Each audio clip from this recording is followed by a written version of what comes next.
Selamat pagi, saudara yang dikasih Tuhan. Kita berjumpa lagi dalam persekutuan doa pagi GKI Dingindah. Nah, saudara, Anda suka olahraga pagi atau malam mungkin seperti saya. Beberapa bulan terakhir, saya memang membiasakan diri untuk berolahraga.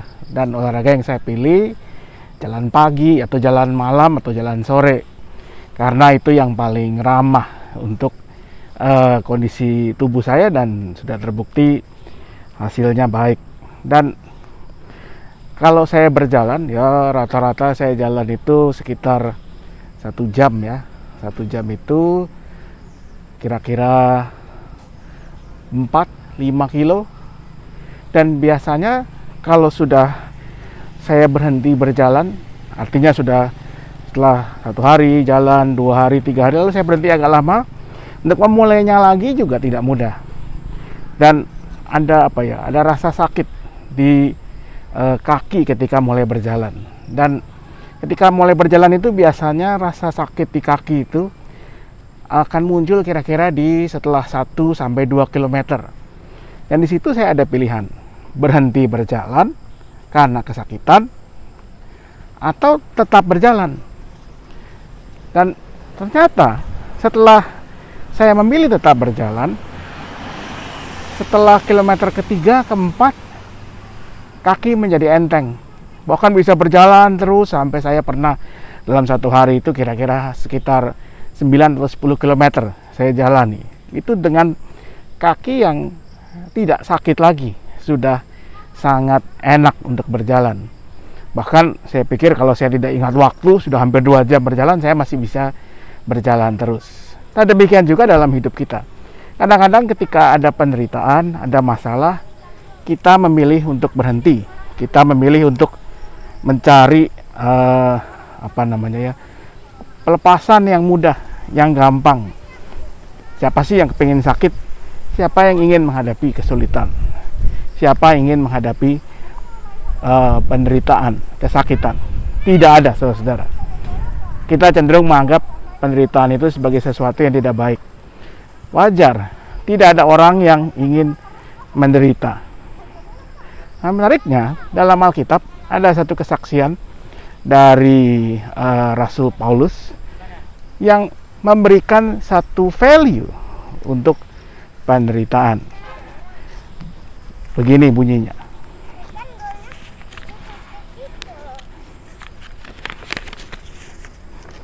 Itu dari Roma 5 ayat 3 sampai dengan 5a.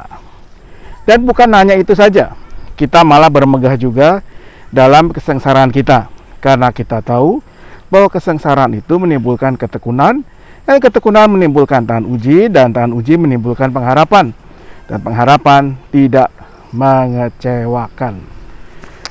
Nah, saudara yang kasih Tuhan, Rasul Paulus di sini bukan melakukan glorifikasi atau pengagungan untuk penderitaan. Tidak ada orang yang ingin menderita, tidak ada orang yang ingin hidupnya mengalami kesakitan. Rasanya hanya orang sakit jiwa yang berpikiran seperti itu ya, yang ingin menderita, yang ingin mengalami kesakitan. Tetapi dia mengatakan kalau itu harus terjadi dalam hidup kita, maka penderitaan bisa menjadi cara yang dipakai oleh Allah untuk membentuk kita menjadi diri pribadi yang lebih baik lagi. Yang ibarat seorang pengrajin emas, untuk bisa mendapatkan emas yang terbaik, maka satu-satunya jalan yang harus dipakai adalah yang bisa dipakai adalah dengan meleburnya, membakarnya dalam tungku yang panas sampai terpisahkan antara emas yang murni dengan kotoran-kotoran.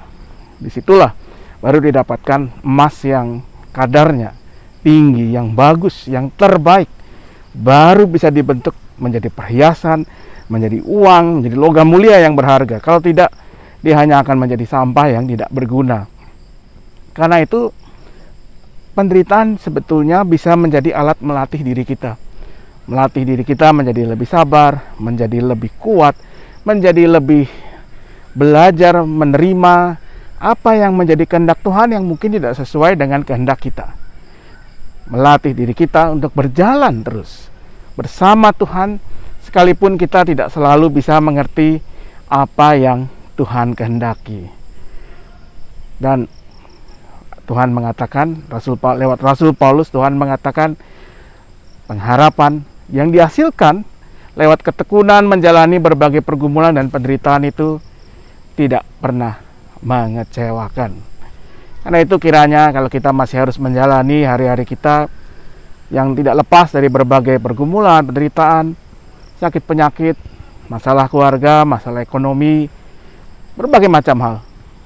Mari kita hadapi dengan keyakinan bahwa semua itu bisa dipakai Tuhan untuk menjadi alat membentuk kita menjadi diri pribadi, gereja, bahkan masyarakat yang lebih baik lagi. Karena itu tetap berpengharapan, tetap bertahan dalam setiap pergumulan. Biarlah Tuhan yang membentuk kita semua.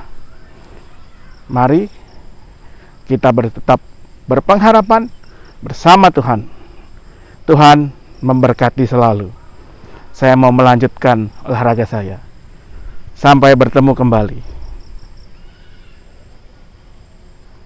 Mari kita berdoa. Mari pertama-tama dalam doa-doa pribadi kita berdoa bagi bangsa dan negara kita, agar Tuhan yang memberikan hikmat kepada para pemimpin kita, Tuhan yang berikan hikmat kepada setiap anggota masyarakat untuk melakukan apa yang terbaik, sehingga bangsa kita dapat melewati masa-masa pandemi ini.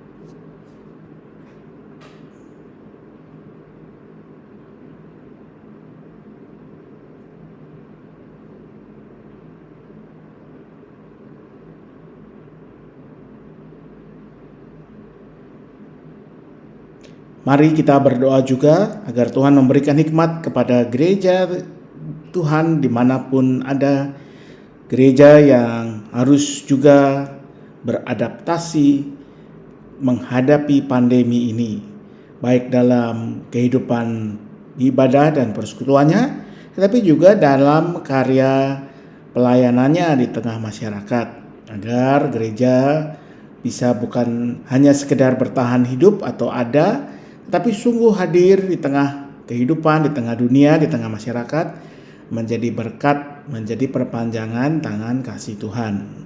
Doakan secara khusus gereja kita, GKI Gading Indah.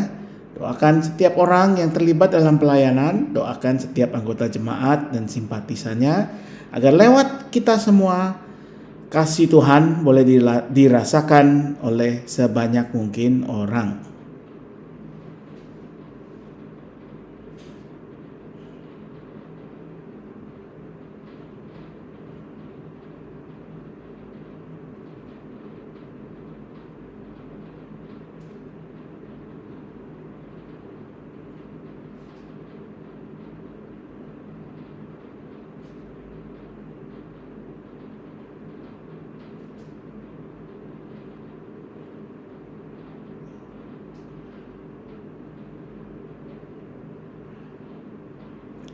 Kini dalam doa kita, doakanlah satu orang atau satu keluarga yang Anda kenal yang sedang mengalami pergumulan yang khusus.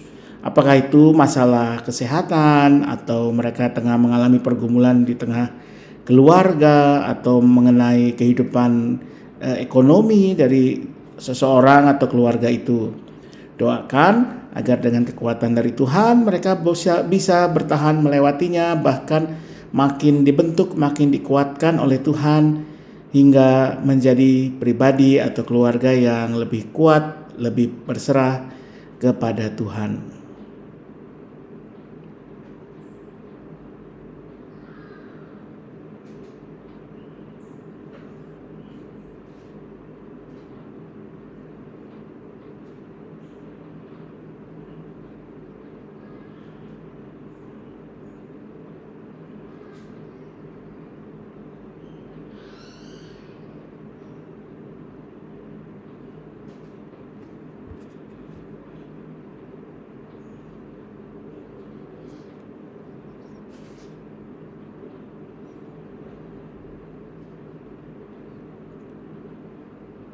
Dalam doa kita, naikkan juga doa memohonkan penyertaan Tuhan bagi diri dan pergumulan kita. Pergumulan kita masing-masing yang mungkin tidak bisa kita bagi ke orang lain. Biarlah semua pergumulan itu Tuhan pakai untuk menguatkan kita, membuat kita menjadi pribadi-pribadi yang makin berserah, makin bersandar kepada Tuhan. Dan biarlah Tuhan juga yang membukakan jalan dan kehendak Tuhan, sehingga apa yang baik akan terus kita alami.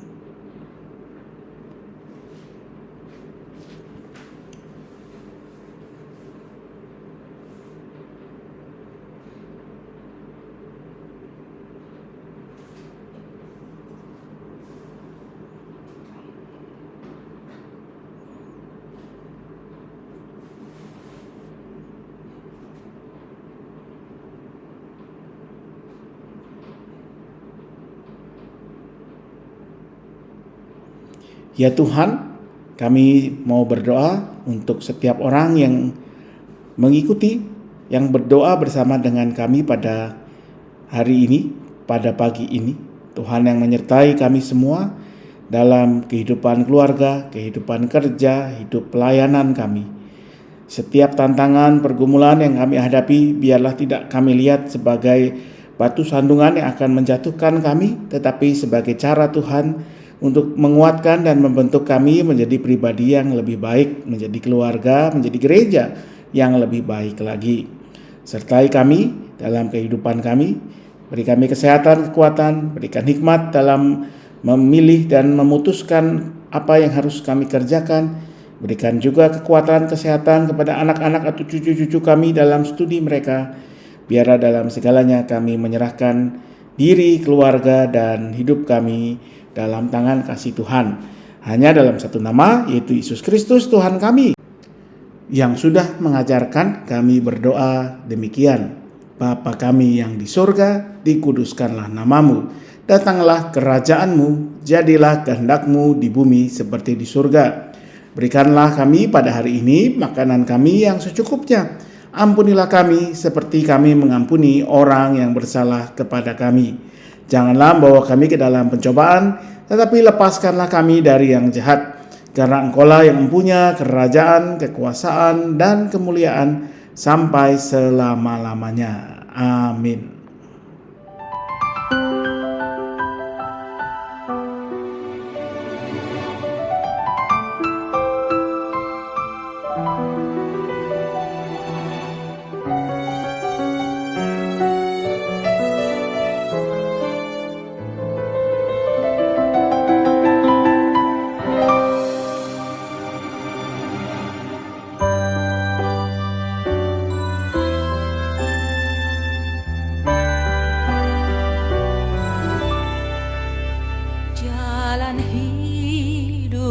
Selalu tanpa kabut yang pekat, namun kasih Tuhan nyata pada waktu yang tepat.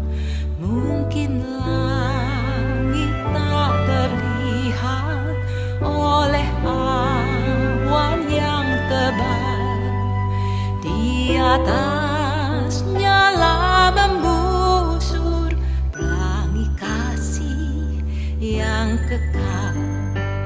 Habis hujan tampak pelangi bagai janji yang teguh. Di balik duka menanti pelangi kasih Tuhanmu. Tuhan yang kita percaya adalah Tuhan Maha Kuasa. Dia mampu meredakan badai. Dia juga Tuhan yang mengasihi kita, yang tak akan membiarkan kita hancur, terhempas oleh badai kehidupan. Jika badai menyerangmu, awan turun menggelap, carilah di atas awan pelangi kasih yang tetap. Lihatlah warna-warninya, lambang cinta yang besar. Tuhan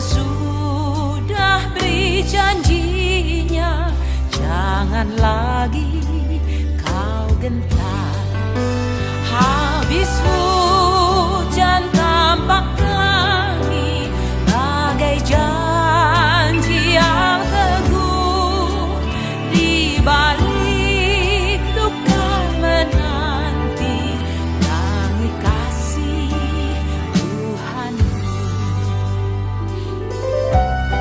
Iman adalah mata yang dapat melihat Tuhan, betapapun hari begitu gelap gulita. Iman adalah tangan yang tetap memegang Tuhan ketika perjalanan hidup ini begitu sulit. Iman adalah hati yang penuh sukacita di dalam penantian dan pengharapan kepada Tuhan. Jauhkan takut putus asa, walau jalanmu gelap.